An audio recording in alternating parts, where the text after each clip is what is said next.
everyone, it's Justine Browning for CineMovie TV here at the Museum of Modern Art in New York City for the premiere of Richard Linklater's film, Boyhood.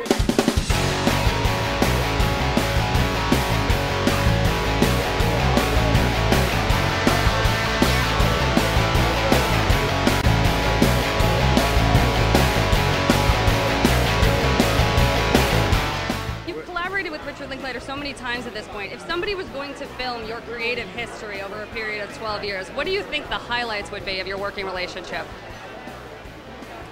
I don't really think like that, like highlights like a sports reel. For me, it's been an ongoing, developing thing. A lot of times people ask, how did you guys have the idea, think that you would pull off making a movie for 12 years? And it's like, at the time, it seemed a natural extension to everything else we were doing. We made the Before Sunset and Before Midnight at the same time we made this movie.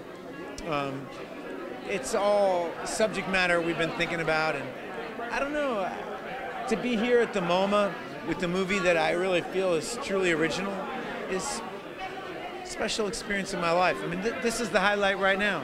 This is the highlight reel. What was your reaction to seeing the film for the first time? Was it like watching home movies for the last 13 years? No, that's what's unique about it. It's not like watching a home movie at all, because what's unique about the movie is that it's a fiction. It's a drama. It's not home movies. Anybody can make a home movie and show pictures from a 12-year photo album. What's hard is to make a film about growing up. You know what I mean? It's a different, that's what's so special about it, is it's not some, flashcard gimmick. Your relationship with Ethan Hawke is one of the great actor-director collaborations. It's brought a lot of great films to audiences. So I'm wondering how your creative relationship has evolved since it began so many years ago. Ethan and I were working together for the first time 20 years ago right now in Vienna on Before Sunrise. But I think that it's amazing how similar it is to that first time I really sat down and talked with Ethan about that project. The ideas he was bringing forth, the way we kind of clicked. I'd say it's so similar. I don't want to say it hasn't evolved because we're both 20 years older, but it's so similar.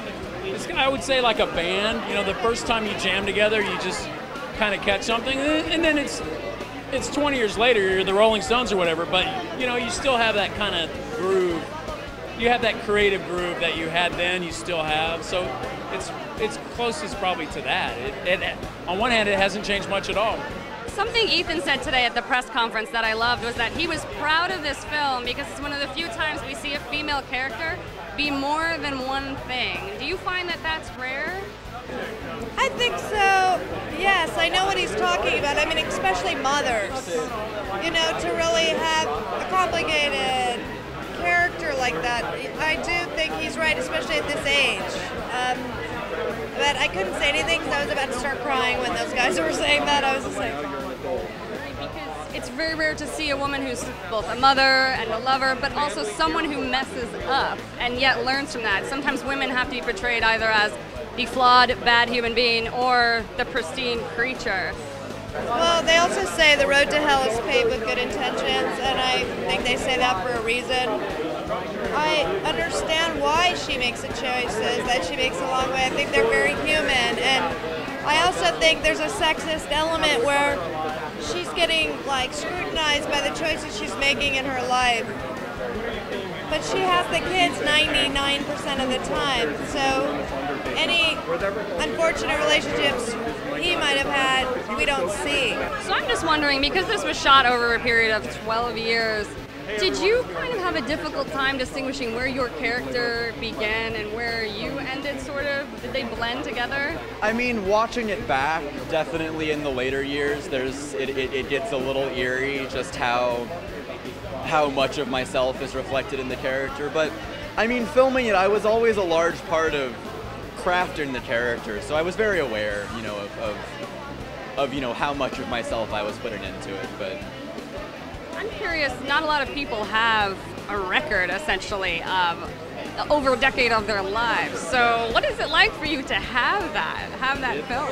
It's incredible. I mean, it's very surreal, and I think it's a part of the way you change over time is a part of, you know, a part of life that I think everybody wonders about. You kind of wonder how you change even from day to day, much less over a period of years, and to just, and you know, I think, and it's also hard to feel, it's hard to feel real, it's hard to feel valid and important, and to just to see it like that and see myself in such a just kind of raw and realistic light is beautiful.